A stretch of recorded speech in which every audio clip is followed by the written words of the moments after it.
Ma'am, stop right there. I need to see some ID right now. I'm shopping with my mother. Is speaking Spanish now a crime? Don't play games with me. I have already called ICE. You have just made the most expensive phone call of your career. What began as a simple Saturday shopping trip at an upscale mall quickly turned into something much bigger. A black woman was stopped by security while speaking Spanish with her mother. Within minutes, the guards called ICE. They claimed she looked suspicious. They demanded her ID. And they refused to listen when she explained that she had done nothing wrong. But this was no ordinary shopper. The woman they accused was a federal immigration attorney. She had spent years defending people from unfair treatment and illegal detention. She knew the law better than the people trying to intimidate her. Even after seeing her credentials, most people would think the guards would stop right there. They didn't. They kept pushing. That one decision set off a chain of events no one at the mall saw coming. The story exploded across the country. Federal investigators got involved. The mall was forced to pay $560,000. And its security policies were changed forever. All because they judged a woman by the color of her skin and the language she spoke. Before we go any further, comment below and tell me where you're watching from. And if you believe no one should be treated like a suspect because of their race or the language they speak, hit subscribe, because this story is difficult to understand. Danielle Reyes was 54 years old and one of the most respected immigration attorneys in the country. For nearly 20 years, she had stood in federal court fighting for people who were trying to build safe and legal lives in the United States. She represented lawful immigrants, asylum seekers, and families who were terrified of being separated. Danielle knew the Constitution inside and out. She had given lectures across the country about civil rights and the protections every person has under the law. She had also worked with Department of Justice task forces focused on civil liberties and equal treatment. Danielle spoke both English and Spanish fluently. She often switched between the two without even thinking about it. Outside the courtroom, she was known for helping young Black and Latino law students. She mentored them, encouraged them, and showed them that they belonged in the legal profession. Her co-workers described her as calm, sharp, and fearless. When Danielle walked into a courtroom, people listened. When she spoke about justice, people paid attention. She had dedicated her life to protecting others from abuse of power. She was exactly the kind of person trained to defend Americans when authority crossed the line. And on this day, she was about to become the one who needed that protection herself. It was a quiet Saturday afternoon, and Danielle was doing something simple and familiar. She had taken her elderly mother to the mall to shop for a birthday gift for Danielle's niece. There was no rush, no stress, just a daughter spending time with her mother. They moved from store to store looking at handbags, jackets, and shoes. Danielle held up different pairs and asked what her mother thought. Her mother laughed and teased her about her taste. As they talked, they switched naturally between English and Spanish. One sentence in English, the next in Spanish, then back again. It was the same easy rhythm they had used for years. Millions of bilingual families do this every day without giving it a second thought. Other shoppers walked by. Store employees smiled. Nothing seemed unusual. Danielle was not arguing with anyone. She was not causing a disturbance. She was not breaking any rules. She was simply shopping with her mother and enjoying a normal afternoon together. That was all. That was the entire situation. And somehow, that was enough for someone to decide they did not belong. That was the only problem. That was when Travis Cole stepped into their path. Cole was in his late 30s, tall and broad-shouldered, with the stiff posture of someone used to giving orders. Before working in mall security, he had spent several years as a corrections officer. He carried himself like he was still inside a prison. His dark security uniform was pressed neatly. His jaw was tight. One hand rested just inches from the radio clipped to his shoulder. Danielle noticed him because he had been watching them for several minutes. At first, he stood near the entrance of a shoe store. Then he moved closer. Each time Danielle looked up, he was still there, still staring, still listening as she and her mother spoke in Spanish. He never smiled. He never greeted them. He simply watched. By the time he finally walked toward them, his mind seemed made up. His steps were quick and firm. His face showed no doubt, no curiosity, no hesitation. He did not approach like someone asking a question. He approached like someone ready to accuse. Like someone who had already decided they did not belong there. And before Danielle could say a word, Travis Cole was standing directly in front of them. Cole stopped just a few feet away, and looked directly at Danielle. "Where are you from?" he asked. Danielle blinked in surprise. "Excuse me?" Cole folded his arms. "We got reports about suspicious individuals harassing shoppers." Danielle looked around. Her mother stood quietly beside her, still holding a pair of shoes. "Shopping while speaking Spanish isn't harassment," Danielle said. Cole's expression did not change. "I need identification." Danielle remained calm. Her voice stayed steady. "You are private security," she said. "You do not have authority to detain me without cause." For a moment, Cole said nothing. Then he reached for his radio. "We'll let ICE figure that out." Those 7 words changed everything.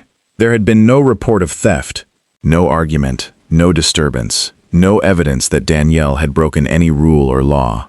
The only thing that seemed to draw attention was the color of her skin and the language she spoke with her mother. What began as an awkward and insulting encounter was now something much more serious. This was no longer just embarrassing. This was legally dangerous. Before we go any further, I want to hear from you. Have you ever been followed in a store? Have you ever noticed security watching your every move, even though you were doing nothing wrong? Have you ever been asked questions that made you feel like you did not belong? For many people, this is not rare. It is something they have experienced more than once, and it leaves a mark. You start to wonder whether you are being judged because of how you look, how you dress, or the language you speak. That is what makes Danielle's story so powerful. She knew the law. She understood her rights, and even that did not stop someone from treating her like a suspect. So now I want to ask you directly, have you ever been questioned or followed in a store while doing absolutely nothing wrong?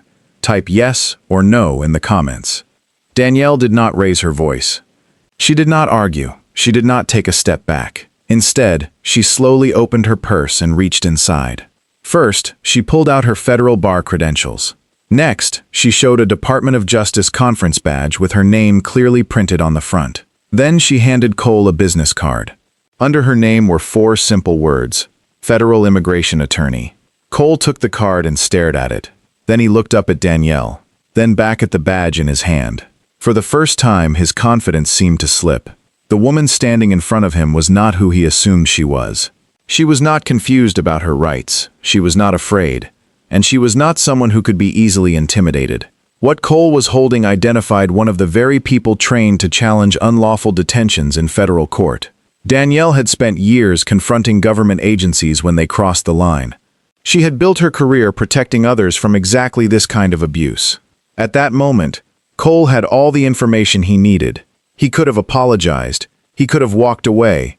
He could have ended the situation before it got worse. But that is not what he did. Cole had a clear way out. He could have handed back Danielle's cards, admitted he made a mistake, and walked away. Instead, he chose to dig in. He chose to escalate. By that point, backing down would have meant admitting the truth. He had singled her out because of how she looked and the language she spoke. He had used his authority without a valid reason, and now, several shoppers had stopped to watch. Some were already holding up their phones and recording. Cole knew that if he backed off, everyone around him would see that he had been wrong. So he did the opposite. He pressed his radio and called for another guard. Within moments, a second security officer moved to stand near the nearest exit. Danielle and her mother were no longer free to leave. Then Cole spoke into his radio again. "Keep ICE updated." The words hung in the air. Danielle remained calm, but the situation had become far more serious. This was no longer one guard asking questions. This was an unlawful detention, unfolding in front of witnesses and cameras. And the decision Cole made in that moment would ultimately cost the mall more than $500,000. A few minutes later, the mall operations manager arrived. He was followed by a senior security supervisor, a man who had worked in the industry for many years and had seen more than his share of difficult situations. Cole handed him Danielle's credentials. The supervisor studied the federal bar card. He looked at the Department of Justice badge. Then he read the business card slowly. Federal Immigration Attorney. He lifted his eyes and looked directly at Danielle. Then he turned to Cole. His voice was low and controlled. "You detained a federal immigration lawyer for speaking Spanish?" No one answered. Cole said nothing. The second guard near the exit stood frozen. The operations manager stared at the floor. For several long seconds, nobody moved. The mood changed instantly. Just moments earlier, Cole had acted as if he was fully in control. Now the confidence was gone. Everyone in that small circle understood what had happened. This was not a misunderstanding. This was a serious legal problem. One of the guards reportedly leaned toward a coworker and whispered the words no one wanted to hear. What have we gotten ourselves into? Take a moment and think about what you just saw. Danielle stayed calm. She explained her rights. She showed official credentials proving exactly who she was. At that point, the facts were clear. There was no crime, there was no threat, and there was no reason to keep her from leaving. The security guard had a chance to do the right thing. He could have returned her cards. He could have apologized to Danielle and her mother. He could have ended the encounter before it became a public disaster. Instead, he chose to keep pushing. That decision changed everything. So what do you think? Should the security guard have ended the encounter the moment Danielle identified herself? Let me know in the comments below. After nearly 45 minutes, Danielle was finally told she was free to go. No apology, no real explanation, just a quiet decision to let her and her mother leave. Danielle did not yell. She did not threaten anyone. She remained calm, controlled, and precise. But she was already thinking several steps ahead. Before walking away, she made a series of clear requests. She asked for copies of all incident reports. She demanded that the mall preserve every second of surveillance footage. She requested the names and job titles of every employee involved. And she asked that all radio communications from the encounter be saved. The operations manager wrote everything down. By then, everyone understood that this situation was far from over. Danielle collected her belongings and escorted her mother to the parking lot. Only then did she take out her phone. Before even starting the car, she was already speaking with civil rights attorneys. Her voice was steady, her facts were organized, and her next steps were already in motion. Danielle understood something the guards did not. The case was already building itself. Within a few days, the story was everywhere. Several shoppers had recorded parts of the confrontation on their phones. One of those videos was posted online. It spread almost immediately. Civil rights pages shared the footage with captions calling out racial profiling and abuse of power. Thousands of people reposted the clips. Then local news stations picked up the story.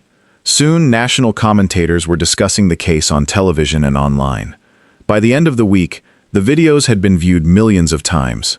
Calls to boycott the mall began trending across social media.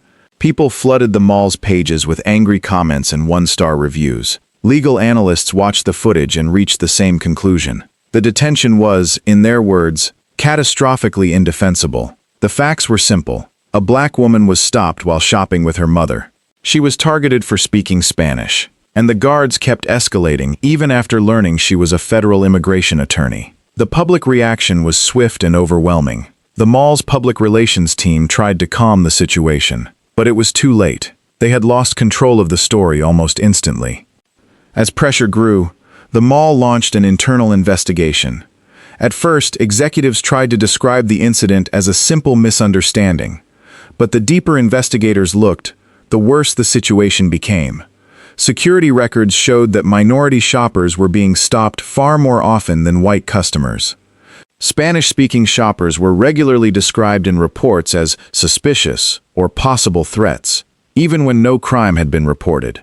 Investigators also found earlier complaints from customers who said they had been unfairly followed or questioned. Most of those complaints had gone nowhere. Some were ignored completely. Then investigators noticed something else hidden inside the reports. Certain guards were using coded language to describe Black and Latino shoppers without directly mentioning race. Words like urban, out of place, and group concern appeared again and again. And then came the biggest discovery of all. Records showed that Travis Cole had stopped Black and Latino shoppers at nearly 4 times the rate of other security guards working at the mall. 4 times. The pattern had been sitting there in the records for years, but nobody had connected the dots until now. At this point, the facts were hard to ignore. Danielle was not stealing. She was not causing a scene. She was shopping with her mother. Yet she was stopped, questioned, and prevented from leaving because of how she looked and the language she spoke. Then investigators found evidence that this was not a one-time mistake. It was part of a larger pattern. That raises an important question. When a private security guard targets someone based on race and unlawfully detains them, Should there be more than just a firing? Should that conduct lead to criminal charges? Should guards who abuse their authority face the same legal consequences as anyone else who violates a person's rights? Some people say yes. Others say training and termination are enough. So what do you think? Should private security guards face criminal penalties for racial profiling and unlawful detention? Yes or no? Comment below. 3 weeks after the incident, Travis Cole was fired. The decision came after investigators reviewed witness videos, radio recordings, written reports, and statements from employees. The termination letter was direct. It cited discriminatory conduct, improper detention, civil rights violations, and failure to follow the mall's de-escalation policy. In other words, Cole had ignored the rules he was supposed to follow and violated the rights of an innocent shopper. There was little room for argument. The evidence was too clear. The videos showed Danielle staying calm. They showed Cole escalating the situation again and again. They showed him continuing even after he learned she was a federal immigration attorney. According to reports, the mall's outside legal consultants reached the same conclusion. The footage makes this impossible to defend. Those words carried enormous weight. By that point, the issue was no longer whether Cole had made a poor judgment call. The real question was how much damage his actions had already caused. The answer would soon become painfully expensive for everyone involved. Cole's firing did not end the story. In many ways, it was only the beginning. Federal officials wanted to know whether this was the act of one employee or a sign of a much deeper problem. The Department of Justice opened an inquiry. Investigators examined the mall's security contractor and the systems that were supposed to prevent this kind of abuse. They reviewed hiring practices. They studied bias training programs. They looked at reporting procedures and how complaints were handled. They also searched for signs of systemic discrimination. The central question was simple. Was Travis Cole a single bad employee, or had he been working inside a culture that allowed racial profiling to continue for years? As investigators gathered records and interviewed staff, troubling patterns continued to emerge. Complaints had been ignored. Warning signs had been missed. Policies existed on paper, but they were not being followed. The deeper officials looked, the worse the findings became. And investigators did not like what they found. Cole's firing did not end the story. In many ways, it was only the beginning. Federal officials wanted to know whether this was the act of one employee or a sign of a much deeper problem. The Department of Justice opened an inquiry. Investigators examined the mall's security contractor and the systems that were supposed to prevent this kind of abuse. They reviewed hiring practices. They studied bias training programs. They looked at reporting procedures and how complaints were handled. They also searched for signs of systemic discrimination. The central question was simple. Was Travis Cole a single bad employee, or had he been working inside a culture that allowed racial profiling to continue for years? As investigators gathered records and interviewed staff, troubling patterns continued to emerge. Complaints had been ignored. Warning signs had been missed. Policies existed on paper, but they were not being followed. The deeper officials looked, the worse the findings became, and investigators did not like what they found. 8 months after the incident, the case was finally settled. The amount was enormous, $560,000. The mall agreed to pay after months of public pressure, legal review, and federal scrutiny. For many people watching the story unfold, the settlement felt like proof that the mall knew it had failed. But Danielle made one thing very clear from the beginning. This was never about money. She said the real issue was accountability. She wanted the people responsible to face consequences, and the system to change so it would not happen again. Then she did something that surprised even more people. Danielle donated a large portion of the settlement money to organizations that provide legal defense for immigrants and asylum seekers. She also gave support to Black civil rights groups and community programs focused on public accountability and equal treatment. Friends close to Danielle later said she never wanted the story to become only about her. She wanted the incident to create something larger, something lasting.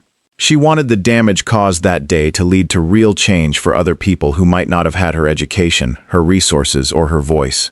She wanted the incident to produce consequences bigger than herself.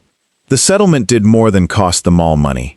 It forced major changes inside the entire security system. As part of the agreement, every security employee was required to complete mandatory anti-bias training. The mall also introduced body cameras for senior security staff during customer interactions. Policies about language discrimination were rewritten from the ground up.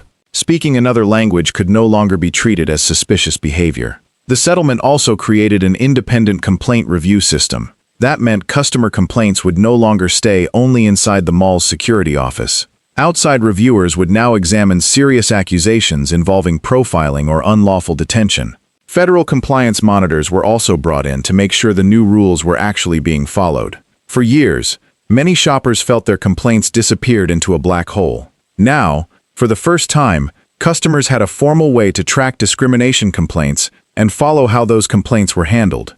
The changes did not erase what happened to Danielle and her mother, but they showed that public pressure, legal action, and accountability could force powerful businesses to change their behavior. Danielle's story revealed something many people already know, but few want to admit. Education does not always protect you. Professional success does not always protect you. Even years of legal training and federal credentials cannot fully shield Black people from bias. Danielle was a respected attorney. She knew the law. She carried official identification. She spoke calmly and clearly. And none of that stopped someone from seeing her as suspicious. That truth is uncomfortable, because it shows that prejudice can reach anyone, no matter how accomplished they are. But this story also proves something important. Accountability is possible. Power can be challenged. When people speak up, preserve evidence, and refuse to stay silent, even large institutions can be forced to answer for what they allowed.